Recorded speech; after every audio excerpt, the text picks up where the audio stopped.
Hey, what's up guys? I'm Mr. Chris with Infotainment.com. Today I'm in a 2024 and up Jeep Wrangler. As you can see, it comes with the factory 12.3 inch screen. This vehicle was not equipped with factory navigation, but you can see I have it installed here. If you want to know how I did this, you're going to want to stick around. I'm going to show you how to install it.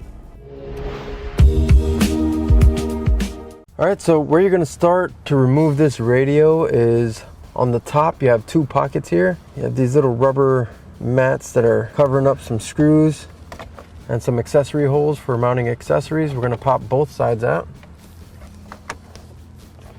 And as you can see, you now have access to the 4 7mm screws, 2 on either side. They're also Phillips, so if you don't have an angle driver, you can just use a little stubby Phillips screwdriver.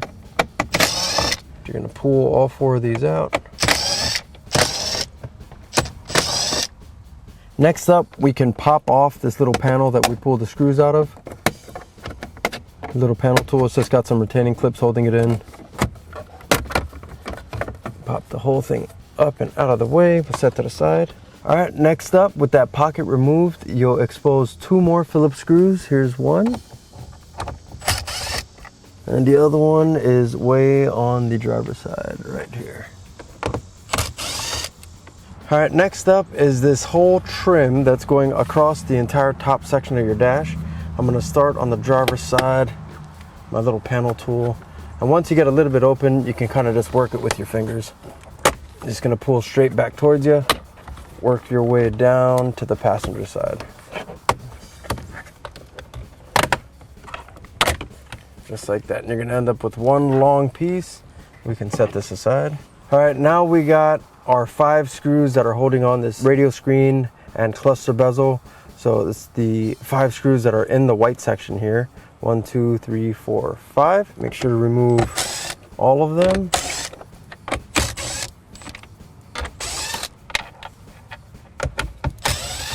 All right, with that removed, now we can just pull our radio out.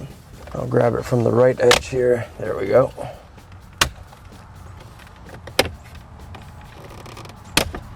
And we'll need to unplug our screen.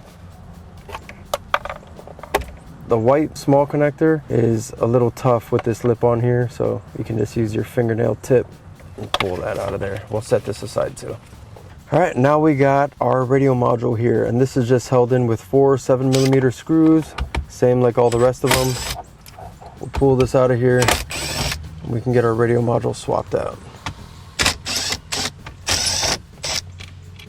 Now, once you remove the screws, you have this top edge here. It is a little flimsy, so in order to kind of evade breaking it, you're going to want to hook this radio module downwards. That way you can clear that top edge. Now we can just unplug all of our plugs and swap our radio module out. Make sure to release all the red locks on here. There's a few more on the bottom side as well.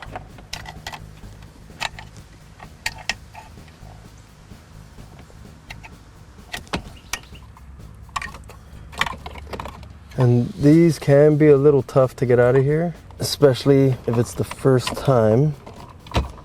All right, but once you have them out, the hard work is over. We can grab our new module, which will look identical to your original, but this will give you that navigation option.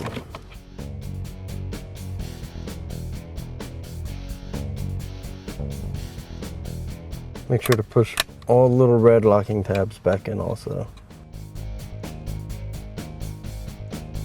All right, once you have all the plugs connected, we can do the same thing. We'll angle the top in first, go up underneath that top ridge and push straight back. And then you'll want to reinstall your 4 7mm screws. All right, and from here, it's just going to be the reverse of the removal. We'll go ahead and put our screen back in, reinstall all the screws and the rest of our dash.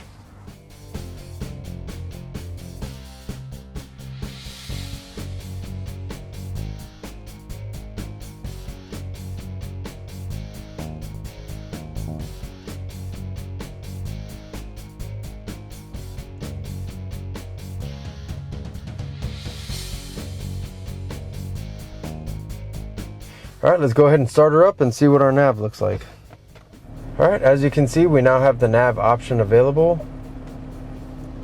Go ahead and click that. There we go, 3D view.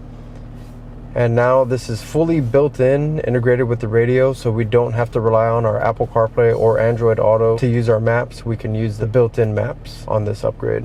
All right, so that pretty much wraps it up. Took us about 30 minutes in total to get our radio module upgraded to a navigation unit. It's an awesome built-in feature if you're looking for nav and you don't want to rely on your phone. This is pretty much a must-have, especially if you've gotten used to it in a vehicle that you had previously and you want to keep that functionality in your new vehicle. If you like this video and you want to see more content just like it, be sure to check out our YouTube channel as well as our website, infotainment.com, for more. Thanks for watching, guys. Guys, I hope you enjoyed that upgrade just as much as we enjoyed developing it. We were here established in 2008, and we've been helping over 100,000 customers do upgrades to their vehicle. So we carry this upgrade and so much more on our website, infotainment.com. We service what we sell. We have a whole staff that services parts all day long. We also have in-house advisors that can advise you and help you from start to finish. We also have a compatibility guarantee. As I mentioned in the video, we will get your 17-digit VIN number to ensure that everything is programmed to the modules for a seamless installation in your exact vehicle. We also have extended warranties for those of you who would like to take advantage of that. Those of you who pulled out your old gear and you don't want it just to sit in your garage forever, we actually offer trade-in value to your old gear. So be sure to go to our website for more information on that. Last but not least, if you have a request for your vehicle, you want a factory OEM upgrade for your vehicle and you don't see it on our website, we have a product request form that our research and development department looks at every single day. So request that product and we'll get back with you with a possible solution. Thank you so much, guys, for watching, and have a great day.